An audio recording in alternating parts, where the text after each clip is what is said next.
Les éditions Sixtrid, avec l'aimable autorisation des éditions Perrin, présentent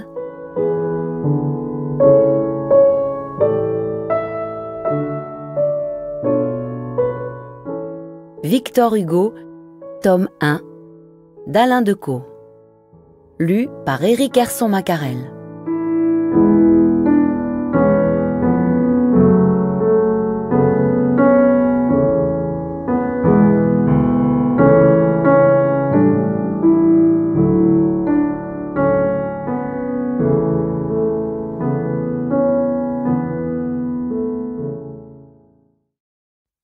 Cette édition-là des Misérables comportait 9 fascicules. Chacun, de grand format, était illustré recto et verso d'une photographie tirée du film de Raymond Bernard. 18 images noires et blancs qui, chez le libraire de Portrieux, Côte-du-Nord, me fascinaient. Valjean prenait les traits burinés et puissants d'Harry Bor, Javert ceux naturellement implacables de Charles Vanel. Cosette portait en une nuit d'épouvante un seau d'eau plus lourd qu'elle. Fantine riait avec les dents de perles de Florel. Max Derly, engoncé dans une cravate géante, dansait et ricanait le personnage de Gilles Normand, cependant que le jeune Marius arborait le sourire niais d'un Jean Servet peu servi par le scénario. Mon père, qui faisait la guerre, la drôle, vint en permission pour Noël. Je lui parlai avec tant de convoitise de ces misérables qu'il n'hésita guère. Les 9 fascicules s'amoncelèrent le soir même sur ma table de chevet. Je me souviens qu'en ouvrant le premier, je tremblais un peu, d'avidité, mais aussi de bonheur. J'avais 14 ans. Je découvrais Hugo. Je ne savais rien de lui. Au lycée, je ne l'avais pas encore étudié. Alors, pourquoi tant d'impatience à le lire ? Je dévorais Dumas depuis l'âge de 11 ans, mais Dumas ne m'avait pas encore parlé de Hugo. Honnêtement, je crois mon attirance née de ces couvertures en forme de parabole. J'ai égaré mes fascicules, lus, consultés, caressés si longtemps. Les photographies, œuvres à n'en pas douter d'un maître, je les revois. Concerto où le noir l'emportait. Véhicule idéal de scènes et situations qui, tant elles se révélaient en accord avec les rêves et les espoirs des générations, ont pris place dans la mémoire comme dans l'inconscient de quelques dizaines de millions d'hommes, de femmes et d'enfants.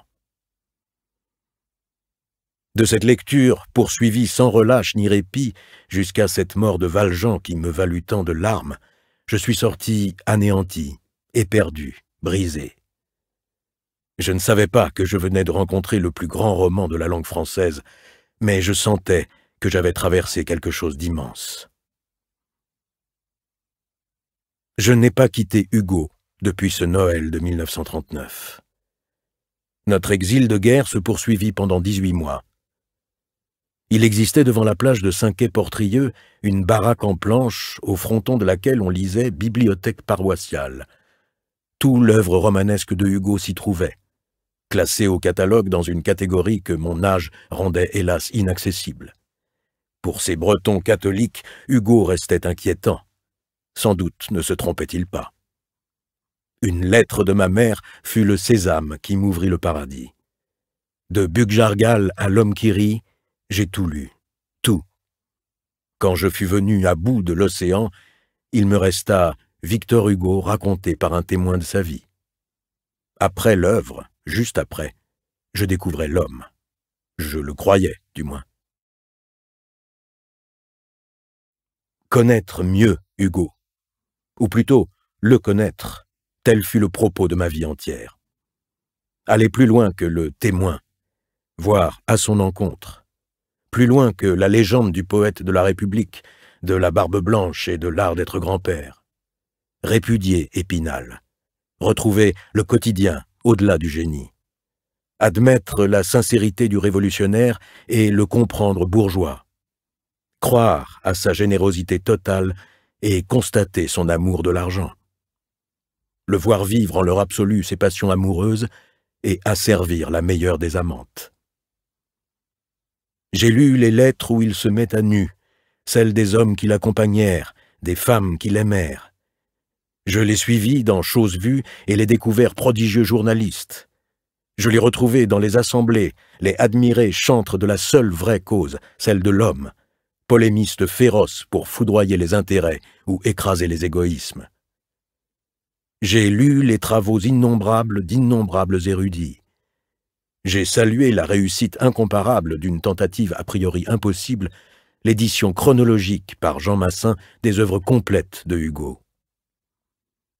J'ai visité les lieux où il vécut, allant à Besançon aussi bien qu'à Guernesey, voulant voir le sommet du Donon tout autant que la Seine à Villequier, l'appartement de la place des Vosges comme la maison de Juliette. Il m'était cher, il m'est devenu proche. De mon mieux, je l'ai servi, portant au théâtre Notre-Dame de Paris, écrivant avec Stelio Lorenzi pour la télévision le roman de sa vie, adaptant avec Robert Hossein Les Misérables pour le cinéma. Il y a tant d'années qu'il ne me quitte pas. Au hasard de mes visites, au fil de mes recherches, des détails inaperçus me sont apparus. Des lettres inédites, des textes inconnus m'ont permis une compréhension souvent renouvelée de mon héros. Le principal, les inestimables manuscrits de sa femme, si curieusement ignorés des biographes, mes prédécesseurs. On lira plus loin l'histoire du livre d'Adèle, le fameux Victor Hugo raconté par un témoin de sa vie, trafiqué au-delà du possible.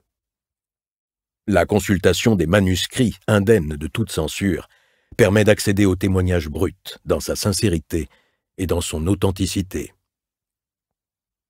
Ainsi, ai-je vu se dessiner Victor Hugo, gigantesque eau-forte, comme le reflet à l'identique et la projection né-variéture du XIXe siècle français tout entier. J'ai cherché ailleurs une aussi totale conformité et ne l'ai point trouvée. Hugo incarne son siècle. Mais on pourrait dire également que ce siècle-là galope derrière Hugo. L'un et l'autre croient à l'avenir, à ce radieux XXe siècle qui devait voir s'abattre les frontières, mourir la guerre, la misère, l'ignorance, naître de la fraternité universelle, ce bonheur des hommes qu'annonçaient les utopistes, ces bien nommés. À Guernesey, devant le chêne des États-Unis d'Europe qu'il planta dans la certitude que ces États seraient unis quand l'arbre serait grand, j'ai rêvé à ce qui fut de sa part illusion majeure et de la nôtre péché mortel. L'arbre est immense, et qu'avons-nous fait? Ce livre, pourtant, j'ai hésité à l'écrire. Commencé, je l'ai abandonné. Il en était temps déjà, et on en annonçait d'autres. Mais certains ouvrages s'imposent à l'écrivain tels des nécessités. Il fallait que j'aille plus loin avec Hugo, et avec moi-même quant à Hugo. Une hagiographie, certes non. Sceller les défauts, les erreurs, les contradictions de Hugo serait le desservir. S'il a souvent déguisé la vérité en ce qui le concernait, n'a-t-il pas conservé toutes les preuves qu'il y avait travestissement, gardant jusqu'au plus dérisoire des chiffons de papier, comme s'il laissait lui-même au biographe de l'avenir le soin de le démentir? Substituer Hugo à l'image de Hugo, sans indulgence inutile, mais en une constante et lucide volonté de compréhension, c'est toute l'ambition de ce livre.